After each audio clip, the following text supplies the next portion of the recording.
ক্যাবিনেটেও বহুবার আলোচনা হয়েছে। আমরা রপ্তানিতে প্রণোদনা দিচ্ছি এবং রপ্তানি সহায়তা করার জন্য আশা করি আপনার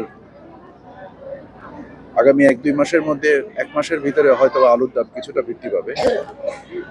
আর যেটা আমরা বললাম যে আমরা একটু চাহিদা তৈরি করার ক্ষেত্রে আমরা চেষ্টা করছি যে বাজারে থেকে কিছু আলু কিনে আমরা টিসিবির মাধ্যমেও বিতরণের চেষ্টা করছি। টিসিবিও আলু কিনবে এবং অ্যাট দ্য সেম টাইম রপ্তানিরও লক্ষ্য নিয়ে কাজ করছে সব। আমাদের বাজার পর্যবেক্ষণ এবং আমরা কৃষকের উপযুক্ত মূল্য পাওয়ার ক্ষেত্রে আমরা মনে করছি যে রপ্তানি সম্ভবত একমাত্র উপায়, কারণ আমাদের ফলন গত বছর বাম্পার ছিল। আপনাদের নিশ্চয়ই খেয়াল আছে গত বছর আলুর দাম 80 টাকা 90 টাকা উঠে গিয়েছিল। ফলশ্রুতিতে এবছর আলহামদুলিল্লাহ আমাদের আলু অনেক ভালো হয়েছে, বাট একটু বেশি হওয়াতে সমস্যাই তৈরি হয়েছে। আশা করা যায় যে ইনশাল্লাহ কিছু আলু যদি আমরা রপ্তানি করে ফেলতে পারি তাহলে এই সংকট আমরা মোকাবেলা করতে পারবো।